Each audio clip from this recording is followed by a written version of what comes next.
Hi there. Well, I've thought long and hard about where to start with this series of teachings, and I've decided to start in the place of reflection. For those of you who are from my generation, you probably weren't brought up with the discipline of reflective thinking. That is, giving time and energy to thinking about the whys of your life. Why you do the things you do, or why you don't like certain things, or why particular situations leave you feeling either joyful or sad. Reflective thinking can be very useful, and often it's a good starting point when you're thinking about personal development. I do need to add the proviso here that too much navel gazing can be unhealthy, and as in most things, it's important to get the right balance. For me, reflective thinking was a useful thing to begin to do, as I had almost never consciously done it for much of my childhood or adult life.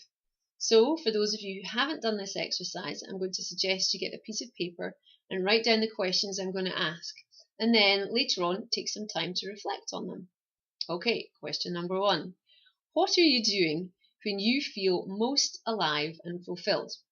This is the place where time seems to stop and anxiety disappears, and your sense of engagement in the activity that you're doing is complete. If I was sitting here in a group of 10 people, I'd likely get 10 different answers with perhaps a few areas of overlap.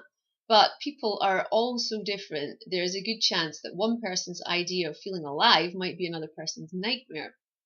For example, one of the things that makes me feel really alive and engaged is teaching or speaking to a group of people. Well, from researching studies, and many of you know this, public speaking is amongst one of the greatest fears for many people. So it's likely that there will be plenty of you out there who won't share my passion.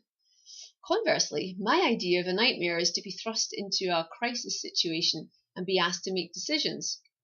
Yet I know that there will be some of you who are ones that thrive in that kind of environment. When you're doing the thing that you're best at, you're in the zone. So whether it's working with little kids, translating Russian poetry, whether it's skydiving or busking or cooking or even cleaning, take time to write down a list of all of those things that make you feel alive and fulfilled. Okay, question number two. What skills and abilities do you have? This question relates to the one that I've just asked, in that your area of gifting usually connects in some way to your passion. Often, when we're asked what we're good at, we just shrug our shoulders and say, "Oh, I'm not that good at anything, really." And if that is what you're thinking right now, I'm just going to reach out and give you a virtual slap, because every one of you out there is good at something. Often the problem is the things that we're good at we tend to take for granted and imagine that everyone can do that thing. Many times I've said to someone, "Wow, you're really good at that." And they'll look surprised and say, "Oh, that's easy, it's nothing special." Wrong. Listen, there's aspects about computers that leave me so frustrated and angry I want to throw the thing out of the window. And yet my husband can come over and within a few seconds the problem that I had is solved. He's just really good with computers. He'd say it was nothing special, but I think it's nothing short of genius, if a little annoying at times. So, remember, nothing is too insignificant to write on this list. So even if it's being able to follow a recipe effectively or being a great listener, you need to begin to write down all the things that you do well.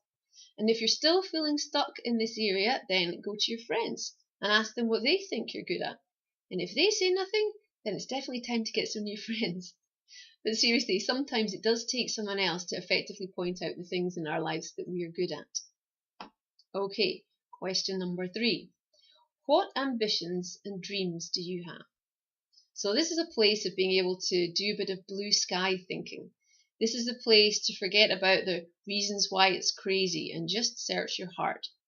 If you've always wanted to learn how to speak Chinese, or if you've fancied backpacking in Nepal, write that down. If your ambition is to leave some kind of legacy in life, what exactly does that look like? We all long for significance. It's a healthy human trait, and for some that will look like reaching a place of influence in society. For others, it may be providing a stable home for your kids.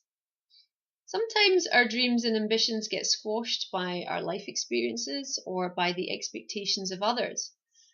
But I think it's good to reflect on these things and tap in once more to the dreamer inside of you. And please don't limit yourself to things that you think are only worthy to be written down as dreams. Literally allow yourself the freedom to write down as many things that you would like to learn, to see, to do, or to become. And the exercise in itself is very liberating and can be really enlightening. Okay, so I have 3 more questions to ask, and they are more negative in nature, but it is good to reflect on the negative as well as the positive. However, as I've determined to keep these videos reasonably short, you'll have to wait now for the next set of questions. So, watch this space, and don't forget, you are brilliant.